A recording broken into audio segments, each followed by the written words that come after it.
Title: The Undying Monster. Hurry up, man. Why this delay? My flight is at 6 p.m. and I am still in office. The freelance journalist told his assistant to wind up the office routine. He hurriedly locked the office papers, picked up the laptop, and rushed. The journalist always wished for such everlasting works which would leave permanent marks on the earth. No flow of air or of rain would ever be able to erase that. Like God is spreading brightness through the sun, his knowledgeable tasks too shall spread through the in-depth analysis. At last, relaxing in the plane to Uchoga, a big country, he went to sleep. There he was going to study overpopulation. A jerk and downward movement of the plane woke him up. The jungles of Uchoga had to face the burning plain with the dead as well as the alive humans scattered here and there. Help would take time.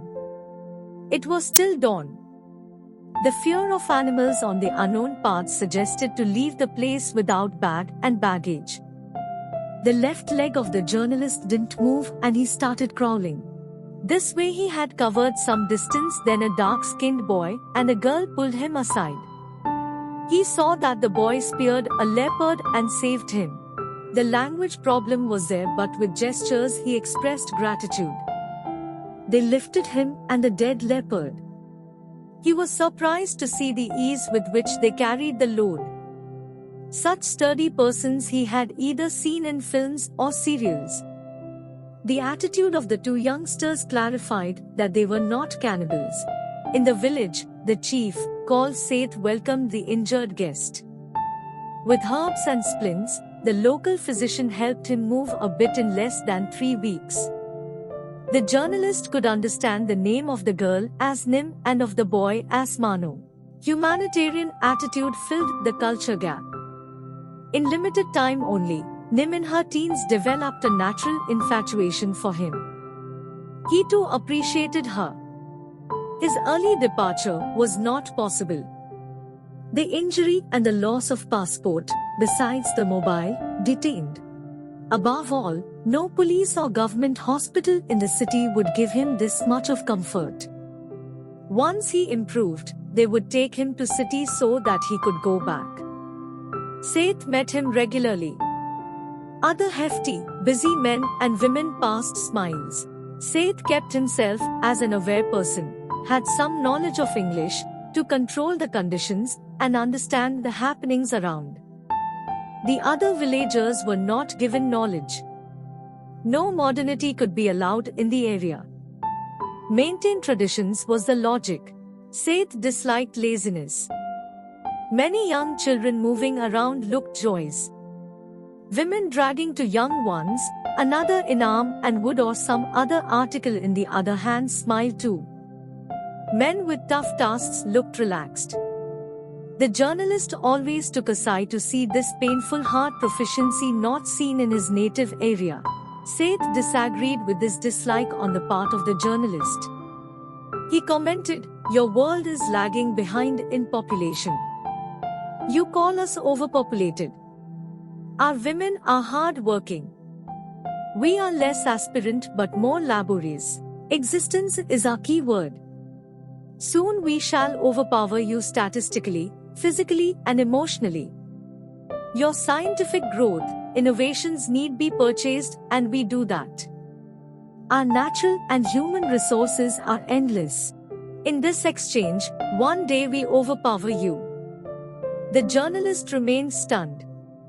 He was concerned with the problem of population imbalance, but the way Seth happened to read his mind surprised too much. No doubt, this way only he was controlling the distinct world of his.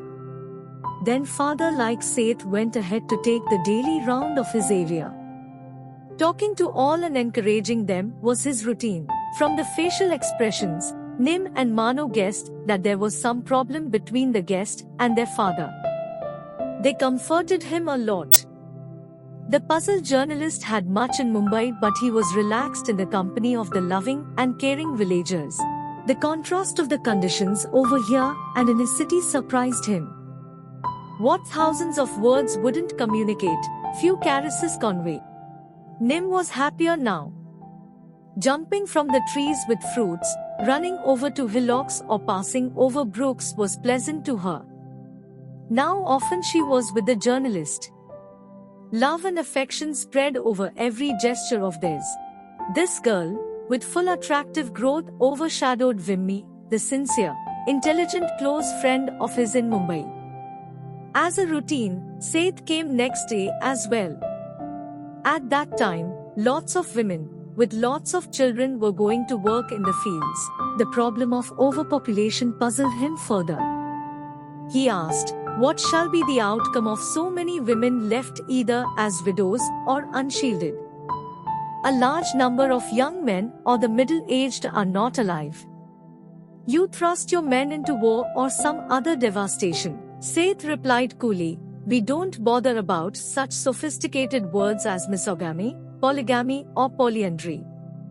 More than half of your people aren't fit for independent or biased decisions, and they mob around leaders, varied thoughts, under the impression of umbrella coverage, but all chaotic.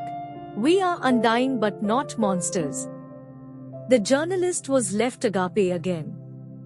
Nim's consolation, after such crucial discussions, increased all sorts of human desires in him.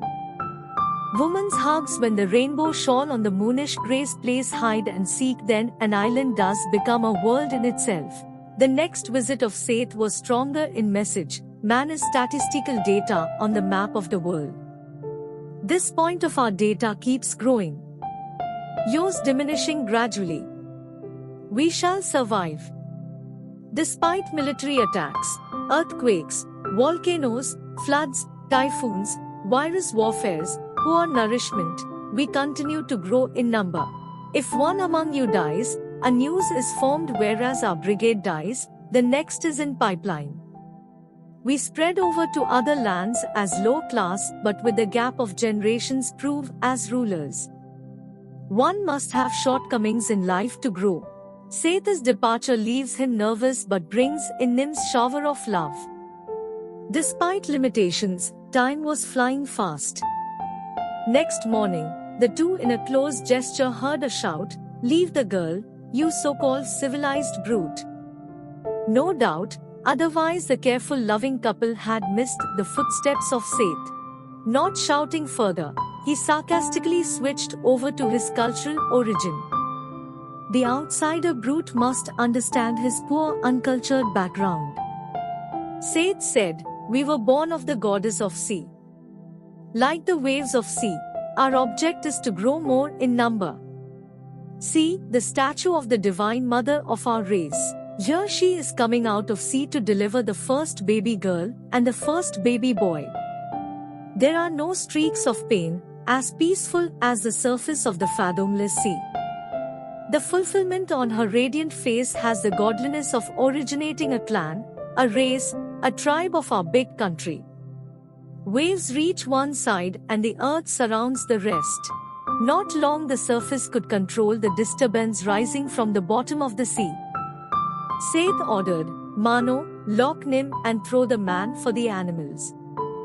Why we don't allow our girls go outside is to avoid mixing bad culture. We have enough of grooms and brides. You are getting short of them.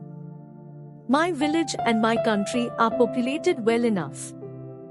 Mano, during those days, had learnt much from the injured guest. Out of concern for him, he locked him in a room to hand over to the police in the city so that he safely reaches back. Tears of emotional failure and professional loss benumbed the brain of the journalist. Listening to the ocean and dry leaves, he recollected his duties calling him back. In thoughts only, he told Vimmi, "I am coming. Prepare for marriage. We must have our babies. My land, my children, my family, my own dear ones." Never before but now the realization comes to him that a sincere, unemployed, educated housewife is a boon. His country is glorious. Full democracy. Lord Krishna had brought kingship to the level of democracy, be among the masses, for the masses, and one of the masses. The sea waves throw the playful fish on the shore, but they feel morose and get caught by human beings. Who knows whether science is the undying monster or overpopulation?